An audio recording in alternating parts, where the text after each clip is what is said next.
नमस्कार दोस्तों, हम सबको पता है कि वक्त के साथ साथ टेक्नोलॉजी इवॉल्व होती है और फिर उसके बाद एक नई टेक्नोलॉजी हमारे साथ आती है। तो वैसे ही टेलीकॉम इंडस्ट्री में एक नई टेक्नोलॉजी हमारे सामने आई है। जो हमारे फिजिकल कार्ड्स हम यूज करते थे, अब उसकी जगह पर ई सिम कार्ड्स आने लग गए हैं मोबाइल फोन्स में। और ये खुद कंफर्म किया है एयरटेल के जो एमडी हैं उन्होंने। तो इस वीडियो में हम बेसिकली जानेंगे कि ये ई सिम कार्ड एक्चुअली में होता क्या है, इसके एडवांटेजेस क्या हैं और इसके डिसएडवांटेजेस क्या हैं, इसको एक्टिवेट करने का क्या तरीका होगा और किस तरीके से ये हमारे काम आएगा। तो before starting the video, ISF team की तरफ से एक बहुत बड़ी अनाउंसमेंट है that we have launched our achievers batch. इस अचीवर्स बैच में एक स्कॉलरशिप टेस्ट के बेसिस पर 100 बच्चों को पिक किया जाएगा और इन 100 बच्चों पर स्पेशल मेहनत की जाएगी। ये पूरा बैच चलेगा एमके सर के गाइडेंस में और इसमें जो बच्चे सेलेक्ट होंगे, ये 100 बच्चे, इनको 60% तक की स्कॉलरशिप भी दी जाएगी हमारे फाउंडेशन कोर्स में। So now let's begin with our video.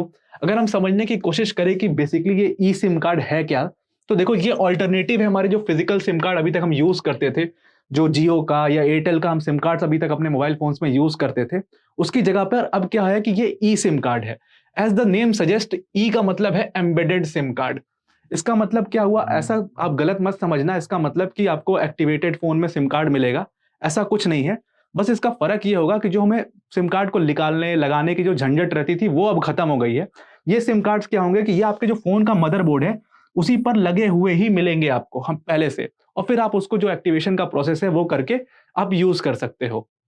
अब अगर आप एक इमेज से मैं आपको और बेटर एक्सप्लेन करने की कोशिश करूं, तो देखो ये पहले हमारा जो ये लंबा सा सिम कार्ड दिख रहा है, ये हम सबसे पहले यूज किया करते थे जब नया नया फोन हम यूज कर रहे थे। तो उस समय ये देखो आप, इसकी हाइट जो है 25 mm की है। उसके बाद हम थोड़ा इवॉल्व हुए, टेक्नोलॉजी थोड़ा इवॉल्व हुई, फिर हम माइक्रो सिम यूज करने लग गए, फिर हम नैनो सिम पर आए। अभी करेंटली हम यही नैनो सिम यूज करते हैं। बट ये जो सिम कार्ड है, this is R E SIM card. और अगर आप इस ई सिम कार्ड की हाइट देखोगे तो ये है 6 mm की हाइट है। और अभी जो करंटली हम यूज करते हैं नैनो सिम कार्ड, इसकी हाइट आप देखोगे तो इसकी 12.3 की हाइट है। ऑलमोस्ट हाफ का फर्क है।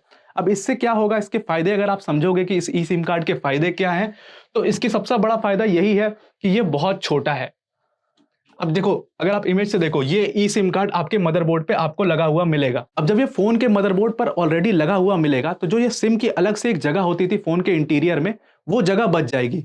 तो उस जगह को हम क्या कर सकते हैं, उस जगह को हम यूज कर सकते हैं अपनी बैटरी को और स्ट्रांग बनाने के लिए। एक बड़ी बैटरी लगा सकते हैं उसकी जगह पे, या जो फोन में कैपेसिटर लगा है वो थोड़ा बड़ा कैपेसिटर यूज कर सकते हैं, या फोन का जो इंटीरियर है उसको अच्छी तरीके से डिजाइन करने का लेवरेज होगी मोबाइल इंडस्ट्रीज की कंपनीज के पास। तो ये इसका सबसे बड़ा बेनिफिट है कि ये बहुत ही ज्यादा छोटा है। दूसरा, इसका अगर आप बेनिफिट देखोगे तो वो सबसे इंपॉर्टेंट बेनिफिट है कि ये जो ई सिम कार्ड है ये बड़ा ही कन्वीनियंट है और बहुत अच्छा पोर्टेबिलिटी देता है आपको।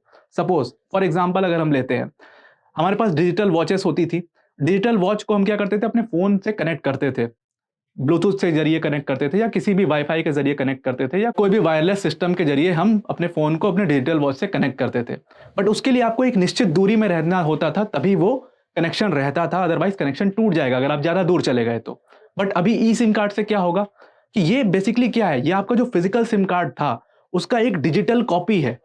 तो अगर आपने ई सिम कार्ड अपने फोन में एक्टिवेट किया है, फोन उसकी पोर्टेबिलिटी रखता है और आपका डिजिटल वॉच भी उसकी पोर्टेबिलिटी रखता है, तो आप उसके कई सारे डिजिटल कॉपीज बना सकते हो सेम सिम कार्ड के। तो उसको आप अपने फोन में, अपने डिजिटल वॉच में भी लगा सकते हो ई सिम कार्ड को। अब आपके डिजिटल वॉच में भी नेटवर्क आ रहा है, आपके फोन में भी आ रहा है। अब सपोज आप एक मॉर्निंग वॉक के लिए निकले हो और आप अपना फोन घर पर छोड़ देते हो, तो आप आराम से डिजिटल वॉच में भी, क्योंकि नेटवर्क आ रहा है इस ई सिम की वजह से, क्योंकि ई सिम उसमें भी लगा हुआ है, और आप डायरेक्टली उसी फोन को यहां पर यूज कर सकते हो। बड़े आराम से फोन आएंगे, मैसेज भी कर सकते हो, ये सारी चीजें कर सकते हो। तो जो इसकी पोर्टेबिलिटी है, यही इसका सबसे बड़ा बेनिफिट है। अब everything that exist have its positives as well as its negatives. तो जाहिर सी बात है कि अगर इतने सारे पॉजिटिव्स हैं इसके, तो इसके नेगेटिव्स भी कुछ होंगे। अगर हम नेगेटिव देखें तो इसका सबसे बड़ा जो नेगेटिव है वो ये है कि जो हमारे फ्रीक्वेंट मोबाइल चेंजर्स हैं, जो बार बार अपने फोन को स्विच करते हैं, हर 2 महीने पे, हर 6 महीने पे फोन बदलते रहते हैं अपना, उनके लिए एक बड़ी दिक्कत है। बहुत सारे लोग होते हैं ना जो मोबाइल फ्रीक होते हैं, जो टेक्नोलॉजी फ्रीक होते हैं, उनको गैजेट्स बदलने होते हैं। आईफोन 14 के बाद आईफोन 15 आया तो मुझे वो भी लेना है, आईफोन 15 प्रो आया मुझे वो भी लेना है, 16 आएगा, 17 आएगा, उनको सब लेना होता है। तो उनके लिए एक बड़ी दिक्कत है, क्योंकि उनके लिए जिंदगी बड़ी सिंपल थी कि सिम कार्ड अपना उस फोन से निकाला और दूसरे फोन में डाल दिया, फोन को क्लोन कर दिया, सब कुछ आ गया। बट अब ये एक बड़ी प्रॉब्लम हो जाएगी, क्योंकि आपके फोन के मदरबोर्ड में ही ये सिम लगा होगा। तो अब दूसरा फ़ोन जब आप लोगे तो उसके भी मदरबोर्ड में लगा होगा। तो वो एक्टिवेशन जो प्रोसेस है, वो आपको दोबारा से करना पड़ेगा जब-जब आप फ़ोन बदलोगे। और जो एक्टिवेशन का अगर आप प्रोसेस देखोगे वो थोड़ा-सा लेंदी सा प्रोसेस है कि आपको मोबाइल की सेटिंग्स में जाना है, फिर मोबाइल नेटवर्क में जाना है, फिर अपना ऑपरेटर चूज़ करना है, फिर इस तरीके का क्यूआर कोड आएगा, उस क्यूआर कोड को स्कैन करना है, फिर आपका टेलीकॉम ऑपरेटर के हिसाब से जो उसने नंबर दिया उस पे एक एसएमएस करना है, फिर वेरिफिकेशन होगा आपका और फिर जाकर आपका सिम एक्टिवेट होगा। तो ये थोड़ा-सा टीडियस प्रोसेस है और जो स्विच करते हैं मोबाइल बार-बार, उनके लिए बार-बार इसको सिम को एक्टिवेट करना पड़ेगा। तो ये एक थोड़ा-सा इश्यू है अगर देखा जाए तो ई-सिम के साथ। और दूसरा अगर आप इश्यू देखोगे तो दैट इज़ कि सपोज़ हमारे साथ एक हमेशा दिक्कत होती थी कि जो हमारे फ़ोन में ऊपर ये मोबाइल में नेटवर्क्स आते हैं। अब ये कभी-कभी क्या होता है कि नो नेटवर्क दिखाने लगता है हमें। तो ये जो नो नेटवर्क दिखाता था तो हम क्या करते थे? हम सिंपल सिम कार्ड को निकालते थे, क्योंकि हमें तो पता नहीं होता ना कि सिम में दिक्कत है या फ़ोन में दिक्कत है। तो हम सिम कार्ड निकालेंगे और उसको हम अपने दूसरे फ़ोन में लगाएँगे। अगर नेटवर्क आ रहा है तो दैट मीन्स हमारे फ़ोन में दिक्कत है। अगर नेटवर्क उसमें भी नहीं आ रहा दैट मीन्स सिम में दिक्कत है। बट अब ये चीज़ अब और नहीं कर पाओगे अगर आप ई सिम यूज़ करते हो। अगर आपके पास कोई भी इश्यू आता है नो नेटवर्क का या नेटवर्क नहीं आ रहे हैं उसका, तो आपको सीधा-सीधा स्टोर पे ही जाना पड़ेगा। क्योंकि अब ये चीज़ आप बार-बार सिम को लगा निकाल नहीं सकते हो।